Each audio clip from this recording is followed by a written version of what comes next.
So I was watching this guy get aim coached the other day, and I just couldn't help myself but make a video.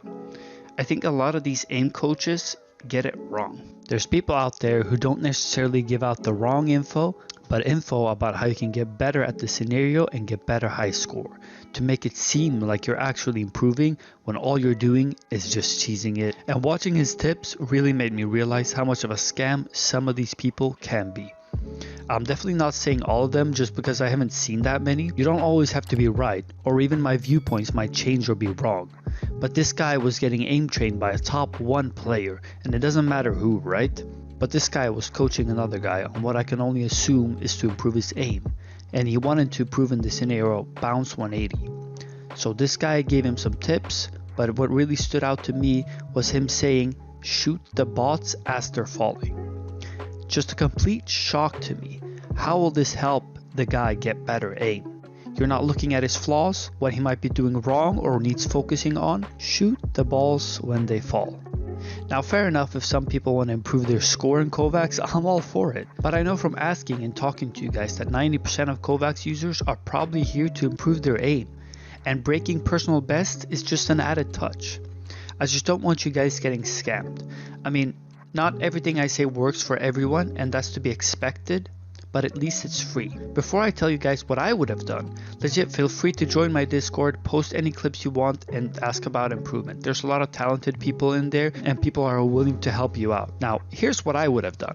First of all, I would have asked why this guy wanted to get better at bounce 180.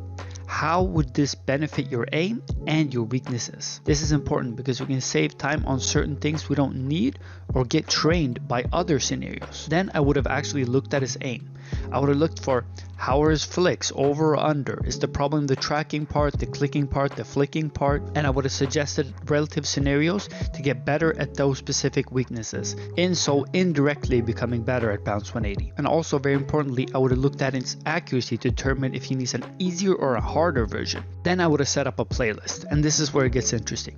Starting it off with bounce 180 tracking normally, then the precision version of that, perhaps even a target switching, and then I would have set up the actual bounce 180 version. Easier runs alongside harder ones to both work on his speed and then his accuracy. And lastly, we actually work on the bounce 180 that he wants to improve on. But you have to realize something about coaches and people who teach you something. A lot of these people who are top 1 or even top anything, they're just naturally very good and they haven't been through the struggles. But they adapt and they become better at a specific scenario. So you might have top 1 guy in a tracking scenario that you will really out aim in any game, and that's not because of game sense, that's because your aim is better in game. That's because aim trainers don't always reflect your aim. In my experience, if you're at an intermediate level, it should be used to fine-tune your mistakes, and the way most aim coaches actually use it is by optimizing your score. So you get higher score. You're basically optimizing the mechanics of the scenario in hopes that it'll give you better aim. But a lot of these scenarios aren't realistic. They're meant to build mouse control. I'll explain it like this. If you go into a static scenario, right? The point of the static scenario is to help your mouse control realize when you're on target and when you need to click. It's not to fucking understand that, oh, a target is 25 centimeters below my mouse, so I need to drag this amount of force, and then that will somehow replicate to in-game. Like, learning that motion and doing it over and over again, that's not what it's about. A lot of people get that wrong. It's about mouse control rather than learning the specific repetition or how a scenario is played. This guy was wanting to learn bounce 180, right? So I watched this video, and you know, how I would do it personally would be like, why would you need bounce 180 would be my absolute first question. And you know, let's say he just, whatever reason he wants it, he thinks it's good for his game or something like that, maybe Apex or somebody jumping or something like that. I would take a look at that guy's aim and realize the flaws that he's doing in his mouse movements rather than optimizing it for his score. So the guy I was watching specifically, he was having trouble both switching and then smoothly tracking the target. So it's really simple, this entire process. Watch your own clips. Shit, I'm over flicking. Play some target switching, man. I'm not doing it fast enough. I'm not switching fast enough. Play some speed target switching, man. You know, let's say I can't track the ball correctly. Play some smoothness, some smooth regen, and there you go.